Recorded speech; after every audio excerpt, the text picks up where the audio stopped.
Et nous nous retrouvons pour la suite de cette émission. Nous abordons notre deuxième sujet, direction le Niger. La Chine veut jouer les médiateurs. Nous en parlons avec nos invités en studio au cours d'une interview diffusée hier sur la télévision nationale nigérienne à l'issue d'une rencontre avec le Premier ministre.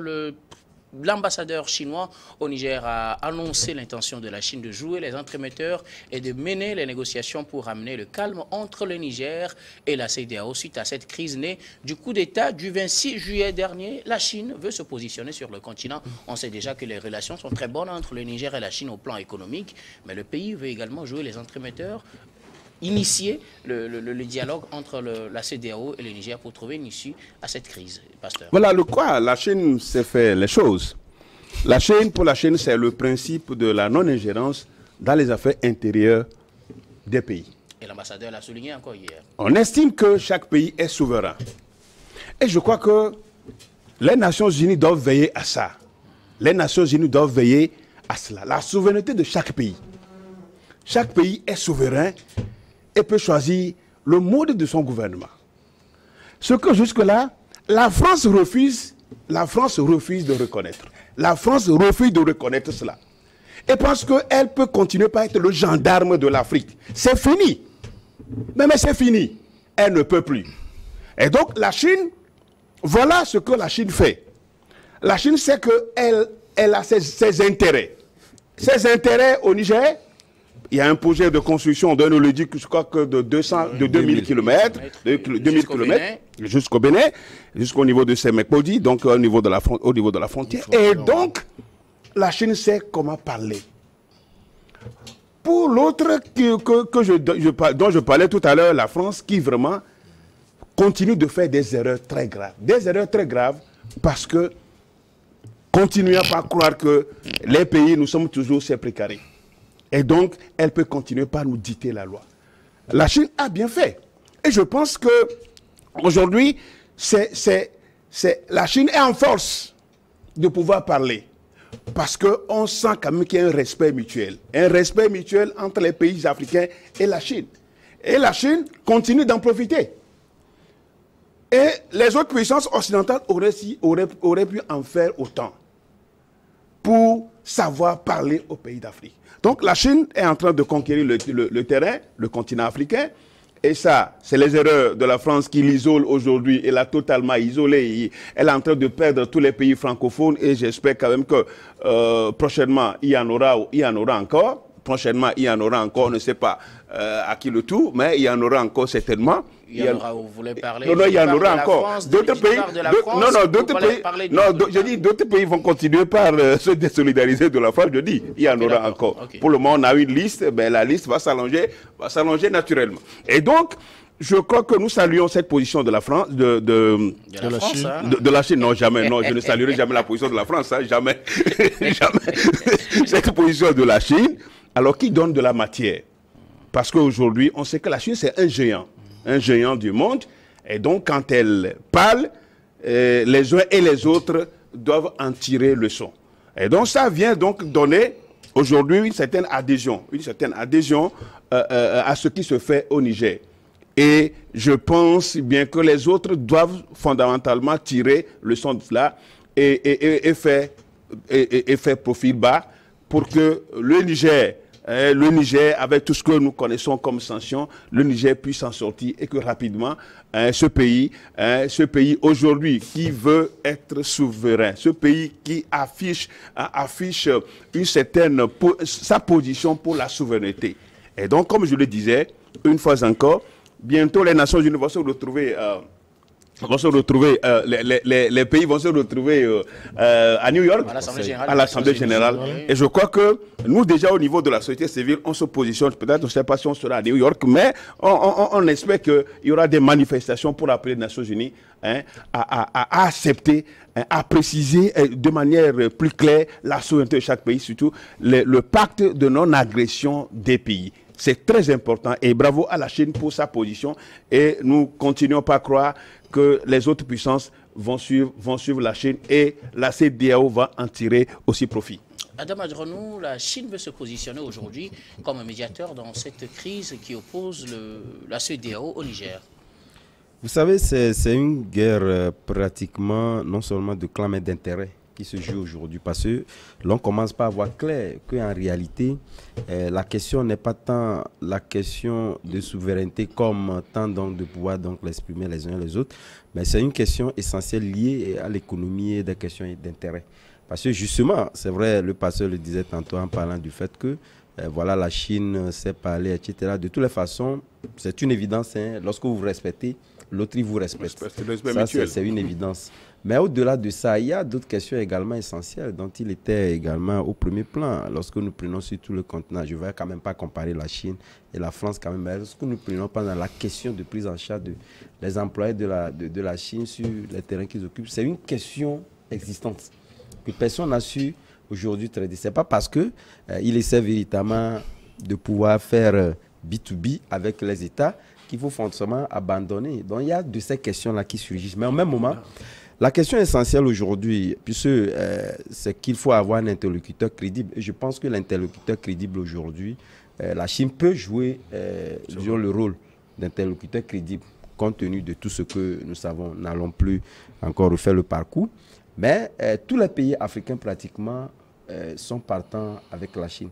Mais au même moment, nous, en tant que pays africains, à part le respect, c'est quand même nos intérêts. Et ces intérêts-là, les gens estiment qu'à partir du moment où vous faites le B2B avec les pays africains, donc ça va mieux. Mais je pense qu'il faudrait aller au-delà. C'est vrai qu'ils viennent investir, mais aucun pays aujourd'hui, qu'on parle de la Russie, de la Chine, etc., de toutes les façons, c'est une question d'intérêt. Et la Chine, parce qu'il a eu véritablement investi, le pasteur a parlé de l'Olodic, il y a également un barrage qui est en train d'être construit, c'est prévu par la Chine. Oui. Et donc, la Chine n'a pas intérêt à voir ce pays rester tellement en guerre. De toutes les façons, c'est un investissement. Et il faut avoir un retour sur l'investissement. Donc, c'est ce qui permet aujourd'hui de pouvoir jouer ces entremetteurs pour faire en sorte qu'on ait de la calmie dans ce pays-là et leur permettre de faire leur business. C'est quand même la question du business qui se pose. Donc, je me dis, il y a lieu quand même que les nouvelles autorités au niveau du Niger puissent prendre encore l'intérêt supérieur de la nation, qui est l'intérêt même de la population. Je le disais entre-temps lors de mon dernier passage en parlant du fait que les sévices aujourd'hui que subissent les populations du Niger doivent amener tous ces protagonistes-là, surtout les Nigériens, à pouvoir véritablement faire le juste équilibre et faire en sorte que la population... Parce que ça commence par sentir. Et lorsqu'on le laisse éternellement, on risque quand même d'avoir une explosion totale. Parce que la population, même si elle est galvanisée autour de vous, ne va pas le faire quand même affamer. Lorsque les affaires ne marchent pas de toute façon, en temps, ce patriotisme-là va partir et on va commencer par demander des comptes. Et je pense qu'il faudrait quand même que très tôt, que les pushistes, parce que c'est ça, on ne va pas appeler les autres pushistes en laissant les autres qui sont pas, ils sont aussi pushistes, puissent véritablement prendre en compte ces questions-là et voir au-delà de ça. Parce que moi, lorsqu'aujourd'hui on dit il y a des étudiants du Niger qui ont eu des bouts, ils ont tout fait, mais au même moment, on se dit voilà, on ferme systématiquement les ambassades, etc. Quelque part, est-ce qu'on a véritablement l'intérêt général de la population? Il faut trouver des passerelles, des couloirs humanitaires liés à ces questions-là. Là, on sait véritablement qu'on maintient l'omerta, mais au même moment, on ouvre sur des questions essentielles de la population. Ce que je tends à ne pas véritablement comprendre de ces pushistes-là pour le moment. Et donc, je pense que ce sont ces questions qui doivent être au-dessus. Je pense que, étant donné que la Chine est là, eux, ils prennent véritablement au sérieux l'intérêt supérieur de leur population. Cette question sera l'un des points à discuter et faire en sorte qu'on puisse ouvrir un peu l'avant que de ne pas rester dans le systémisme. Ok. Credo, la Chine, qu'on ne voyait pas souvent venir dans ce genre de situation, se propose aujourd'hui pour jouer les médiateurs entre la CEDEAO et le Niger dans cette crise. Oui, il faut prendre le sujet sous un aspect à double flèche, c'est-à-dire il y a la diplomatie, il y a également la politique. La diplomatie, il faut considérer les relations entre la Chine et la France qui est en froid, qui est en conflit aujourd'hui avec le Niger. Sur le plan politique, qu'est-ce qui est fait? On sait le système politique qui était là avant le système politique du président déchu et on sait également les relations aujourd'hui politiques de ceux qui ont fait ce coup d'État qui est consommé sur le plan littéraire, qui est déjà consommé. Mais je me demande, est-ce que la Chine serait un bon enfant de cœur? Donc la Chine n'est pas un bon enfant de cœur. La Chine profite aujourd'hui de la situation dans laquelle la France, autrefois puissante au Niger, se retrouve pour essayer de se positionner. Et si vous avez suivi la communication qui a été faite autour de cet entretien entre le ministre de la Défense et c'est le ministre de la Défense du Niger qui a fait la première communication. Mais en communication politique, c'est quoi? Donc il faut essayer de prendre le devant. Si vous pouvez énerver l'adversaire jusqu'à ce que l'adversaire commette des erreurs, vous allez le faire. Mais on peut également l'appréhender comme une réponse du berger à la bergère. Vu la position, la dernière fois, de la France, lorsque les ambassadeurs étaient réunis, vu la position de la France par rapport à son ambassadeur qui a été expulsé et on le maintient par force, donc je ne sais pas si c'est le seul qui peut jouer le rôle de la diplomatie entre la France et le truc là. Donc c'est dire qu'il y a un bras de fer qui dépasse même la CEDEAO. Ayons le courage de le dire, un bras de fer entre la France et le Niger et les nouvelles autorités du Niger, parce que la France était autrefois bien assise. Mais est-ce que les intérêts de la France en Chine seraient garantis par les nouvelles autorités? Si oui, donc on ne pense pas que la situation serait assez compliquée.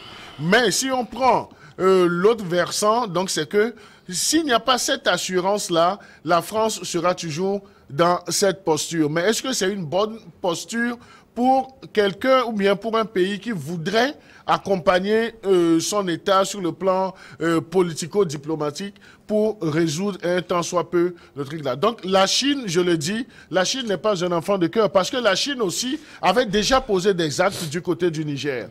Donc si nous prenons le milieu de la cimenterie, la Chine est très bien implantée. Mais est-ce que la Chine, on peut dire que, est-ce que la Chine est aujourd'hui le diacre qu'on doit applaudir? Non, la Chine aussi poursuit ses intérêts, comme l'a dit Adam. Donc là, la Chine profite aujourd'hui de la faiblesse de la France, parce qu'aujourd'hui, la suprématie de la France, la mainmise de la France sur le Niger est mise à rude épreuve. Donc la Chine veut se positionner. Et si nous voulons même revisiter les relations stratégiques de la Chine avec d'autres puissances qui aujourd'hui font la part belle du côté du Niger, et les autorités seraient même enclins à tendre les deux bras à cette puissance, à ce pays qui tient déjà la tête aux Occidentaux. Donc on peut dire que c'est comme les toiles tissées par les araignées. Donc là, il y a toujours un point central qui peut réunir, disons, ces Chinois, la Chine et la France et les autres pays occidentaux qui ont des projecteurs qui sont braqués sur le Niger. Donc, le point essentiel, on peut dire, c'est la préservation des intérêts de tous ces pays. Maintenant, qu'est-ce qu'on peut dire? C'est de souhaiter que les nouvelles autorités du Niger soient vraiment vigilantes et sachent démêler le faux du vrai. Le faux du vrai, en ce sens que la Chine s'est proposée. Ce n'est pas parce que la Chine s'est proposée que la Chine est le bon enfant de cœur, est le diacre, ou bien est le prêtre qui va donner l'absolution. Donc, il faut que les autorités prennent conscience que s'ils ont fait ce coup d'État, c'est par rapport à certains problèmes qu'il y avait déjà dans le pays. Et comme ils l'ont dit, ils ont communiqué, ils ont donné toute une litanie de faiblesses de l'ancien président Bazoum, donc il ne faudrait plus retomber dans les mêmes travers. La Chine s'offre aujourd'hui, mais il faut voir, il faut prendre sa loupe pour essayer de voir qu'est-ce qui se cache derrière cette offre. Maintenant, on nous dit, la Chine veut jouer les médiateurs. Oui, la Chine peut jouer cette médiation-là. Parce que la Chine a de très bonnes relations aussi avec l'institution qu'est la CEDEAO. La Chine a même une dynamique, disons, sur le plan économique, sur le plan des infrastructures, avec les pays de la CEDEAO. Si la Chine peut essayer de rapprocher les positions, les efforts que les autres font déjà, si la Chine peut accentuer, mais nous allons dire bravo à la Chine. Mais maintenant, que ça ne soit pas un leurre. Soyons vigilants. Lorsqu'on est en période de troubles ce n'est pas tout ce qui s'offre à nous qu'on doit prendre les bras ouverts. Il faut que les nouvelles autorités du Niger puissent bien penser les choses. Et je le disais tantôt dans mon développement, vous avez vu la communication, nous avons tous lu la communication du ministre de la Défense du Niger. Donc c'est comme si on lui a annoncé la venue du Père Noël. Donc il est tellement enchanté par les cadeaux que le Père Noël va lui donner. Parce que autrefois, l'oncle qui ne tient jamais ses promesses est disons, en difficulté avec lui. Donc là, il faut qu'il soit vraiment vigilant. Nous ne disons pas que la Chine est le mauvais pion. Je ne vais pas sur ce plateau essayer de comparer, comme l'auraient fait certains, la Chine et la France. La France aujourd'hui a montré, par ses positions, a montré qu'il y a un réel souci qui est ailleurs avec le Niger. Un réel souci qui est ailleurs, ou bien qui serait ailleurs avec le Niger. Mais maintenant, le monsieur vient. Le musulman peut se présenter à toi comme un religieux, mais c'est à toi de savoir s'il est vraiment religieux comme le pasteur Edokomi. En tout cas, alors, je voudrais qu'on aborde un autre aspect. Le pasteur peut-être nous dira s'il est dans la même dynamique que le musulman. Alors, quel regard portez-vous aujourd'hui sur l'attitude de ces partenaires internationaux qui sont tous au Niger? Je veux parler de la Chine pour commencer, de la France que vous avez évoquée, mais également des États-Unis. Tous à l'annonce du coup d'État, tout le monde avait condamné. Mais les attitudes ne sont pas les mêmes. Comme vous voyez, les États-Unis qui ont une position un peu plus molle par rapport à la France. La France qui est un peu plus dure, que je ne dis pas qui est un peu plus, qui est dure carrément par rapport à ce coup d'État. Mais la Chine qui pratiquement ne s'est pas prononcée sur cette affaire. Et pour se prononcer, c'est pour vous demander à jouer les médiateurs. Quel regard portez-vous sur ces partenaires? Il y a d'autres partenaires également, mais on va prendre les trois essentiels. Non, je crois que ce que nous tous nous savons, c'est toutes ces puissances-là sont guidées par les intérêts. Ça, nous tous le savons. La Chine n'est pas aussi un bon élève parce que nous parlons de la démocratie, nous parlons des droits de l'homme. Mais ici, nous parlons de la diplomatie. Alors, le Niger n'attendait qu'un couloir. Attendait un couloir qui lui soit ouvert. Et aujourd'hui, le Niger a trouvé un couloir. Non, mais seulement ouvert, mais favorable. Non, favorable, qu'il lui soit favorable. Et donc, du coup, quand vous prenez ces puissances-là qui se rivalisent, qui se disputent le continent africain, et nous, voilà, au XXIe siècle, nous ne voulons plus que ça soit ça. Mais est-ce que finalement le Niger ne risque pas de devenir un autre trophée entre ces trois puissances? Non, pas du tout. Aujourd'hui, le Niger a des problèmes, mais des problèmes qui vont lui permettre demain d'être réellement lui-même en tant que pays. Un pays qui affiche sa propre position par rapport à son développement. Et donc, il est en difficulté et le peuple, la grande majorité du peuple nigérien, et avec les nouvelles autorités, qu'elles soient poutistes ou pas, c'est elles qui sont aujourd'hui au pouvoir et la France doit reconnaître cela et traiter avec elles en tant que des autorités du Niger. Les relations, ce n'est pas entre individus, c'est des relations entre États. Donc la France a des relations avec l'État nigérien. Et l'État nigérien a des relations avec... Non pas... La France n'a pas de relations avec Bazoum. Ce ne sont pas des relations entre personnes et États, c'est entre deux États. Et donc, dès qu'un individu, puisque les nations, les individus vont partir, les nations demeurent comme on le dit. Donc, l'État nigérien demeure. Et donc, la France ne peut que suivre l'État. Les engagements qu'elle a eus avec l'État nigérien. Et donc, quand vous prenez les trois puissances là aujourd'hui, les États-Unis, entre-temps, au début, dans l'euphorie, avaient condamné le coup d'État, mais c'est les États-Unis qui ont rapidement amené leur ambassadrice au Niger, qui est venue présenter ses lettres, naturellement, ses lettres de créance aux nouvelles autorités nigériennes. Et donc, la Chine suivait, d'habitude, la Chine ne fait que suivre la situation. La Chine a suivi la situation. Aujourd'hui, elle se rend compte que elle ne peut pas perdre son terrain d'activité, et donc elle s'y mêle. Et c'est la France qui a toujours gardé sa position, et nous savons pourquoi. Nous savons, tous les Africains savent pourquoi la France continue d'agir de la sorte. Mais ça nous permet de la connaître en tant qu'un partenaire qui ne veut que ses propres intérêts. Et aujourd'hui, ces trois puissances-là savent très bien que leurs intérêts sont au Niger. Et il nous revient à nous de voir parmi ces trois puissances-là, celle qui pourra mieux faire l'affaire. Et ça, c'est très important. Et donc, on ne doit pas quitter un autre patron, un autre maître pour un autre maître. Ça, c'est ce que nous voulons pas. Les gens pensent que quand on parle d'Afrique, Russie et autres, c'est comme si nous voulons quitter la France, nous voulons quitter les Occidentaux pour la Russie. Ce n'est pas ça.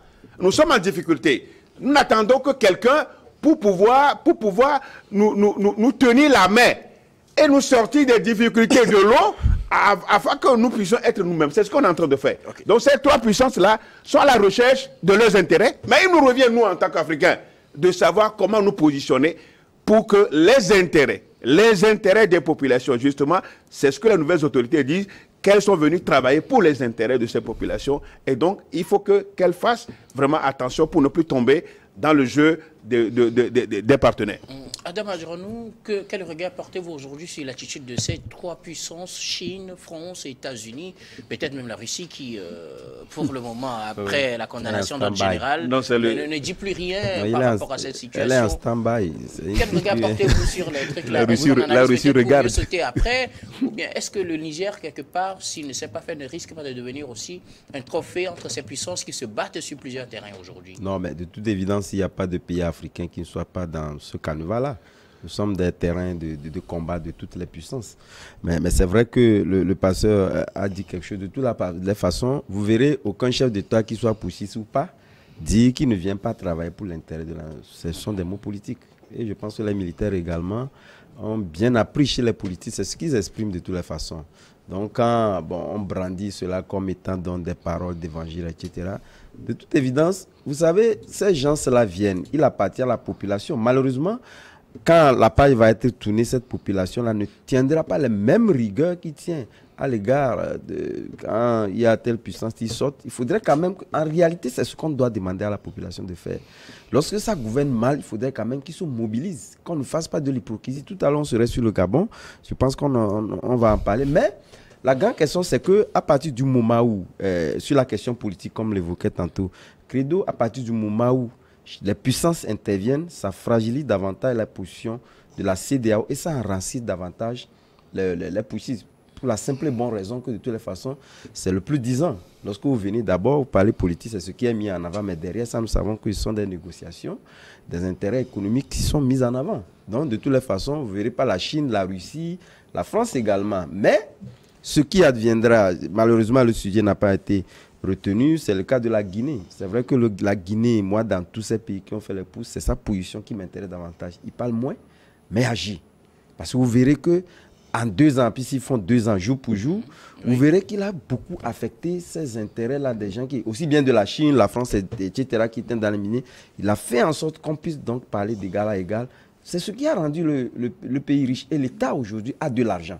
Il arrive véritablement à faire un certain nombre de choses, même si au sein de la population, on peine à voir les faire, mais on a vu que les infrastructures, etc., il a fait beaucoup de choses. C'est ce qu'on veut.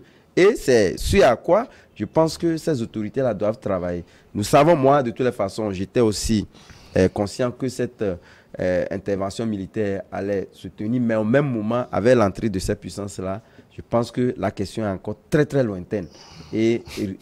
Ou pratiquement est tournée, parce que de toutes les façons, on ne peut pas voir la Russie qui intervient, la Chine qui est là aujourd'hui, que la CEDEAO puisse donc intervenir. Ce n'est pas évident. Donc la question politique, c'est le gain que tirent ces autorités-là sur la question politique. Et ça a les avantages sur ce point-là. Donc, eux, davantage, ils voudraient davantage qu'il y ait plus de puissance. Comme ça, ça va créer de l'embouteillage et fragiliser davantage aussi bien la CEDEAO pour certains qui est donc téléguidé par la France. Credo, quel regard portez-vous? C'est la même question sur les attitudes de ces puissances, Chine, France et États-Unis, qui n'ont finalement plus les mêmes positions, et peut-être la Russie qui observe de l'un aussi. Non, mais ce sont des puissances qui sont en train de jouer leur propre carte. Donc, chacun veut se positionner. Nous avons vu la posture qu'avaient adoptée les États-Unis aux premières heures de ce putsch. Mais on a vu que très rapidement, les États-Unis sont rentrés dans un mutisme. Et Pourquoi? Justement, c'est une stratégie, mais il y a également des intérêts qui sont derrière. Peut-être que les États-Unis ont vu qu'ils doivent changer de posture pour mieux se repositionner, et ils l'ont fait.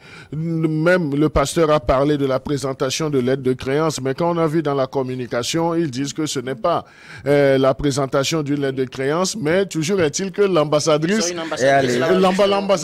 venue, et l'ambassadrice est venue, mais l'ambassadrice des États-Unis ne va pas dire « j'attends de nouvelles autorités légitimes avant de commencer par fonctionner ». Donc voilà. Là, ça, ce sont des jeux de mots qui sont faits au niveau de la diplomatie. Et pour tout là. Maintenant, il y a la Chine, il y a la France, il y a les États-Unis. La France est en mauvaise posture aujourd'hui parce que, vous savez, en communication politique, j'insiste là-dessus, lorsque le premier jet qui est fait avec cette virulence, ça fait toujours des effets sur le truc là. Ça fait tache d'huile. Donc aujourd'hui, il sera difficile de communiquer autrement pour essayer de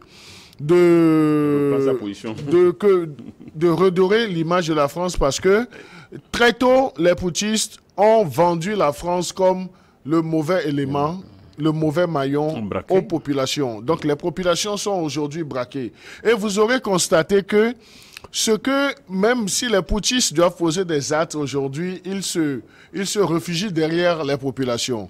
Cette semaine, nous avons vu la mobilisation qui a été faite, juste parce que l'ambassadeur de la France n'a pas voulu partir, et puis maladroitement, le président français a fait une communication comme si le Niger est un territoire conquis pour la France. Donc là, vous avez vu que ça a braqué les populations. Et là, c'est là où ça met, disons, la CEDEAO dans une mauvaise posture. Une mauvaise posture parce que dans les premières heures de ce coup d'État, on a vu comment le jeune président de la conférence des chefs d'État de la CEDEAO s'est pris avec tout le soutien exprimé par la France pour, soi-disant, en griffe, rétablir l'ordre constitutionnel, alors qu'on sait que c'est la défense des intérêts propres. Donc, on a vu comment est-ce que des gaffes ont été commises sur tout le chemin. Donc, ça n'a pas prospéré les choses. Et on a vu également au sein de cette CEDEAO des chefs d'État comment les positions étaient assez tranchées. Des chefs d'État qui auraient souhaité que le lendemain même, qu'on aille tirer, mais heureusement pour nous que le chef de l'État togolais, avec sa sagesse, il n'a pas adopté cette posture. Et aujourd'hui, c'est lui qui fait le pont, ou bien c'est lui qui crée le pont entre la CEDEAO et les autorités. Maintenant, si la Chine... Le rôle que la Chine veut jouer. Oui, non, si la Chine va jouer ce rôle... Veut renforcer la médiation, et la Chine ne peut pas faire cette médiation en ne s'appuyant pas sur les bonnes volontés qu'il y a déjà au sein de la CEDEAO. Donc c'est là où il faut dire que la sagesse n'est pas une question d'âge, sinon il y a des chefs d'État qui sont plus âgés que le président togolais, mais dans leur déclaration, dans leur posture, on se demande même s'ils reflèteraient leur âge. Mais ce qui m'importe, c'est que le chef de l'État togolais a su prendre la bonne mesure, il a outillé les outils qui étaient à sa disposition pour essayer de fonctionner dans la mesure. Et aujourd'hui, ça fait honneur au Togo et à la sous-région. Merci beaucoup à vous. Nous allons marquer la pause pour le journal, puis on retrouve tout de suite pour la suite de cette émission. Nous parlerons bien évidemment toujours du Niger, et donc vous aurez le temps de rebondir. Nous marquons la pause, puis on retrouve tout de suite.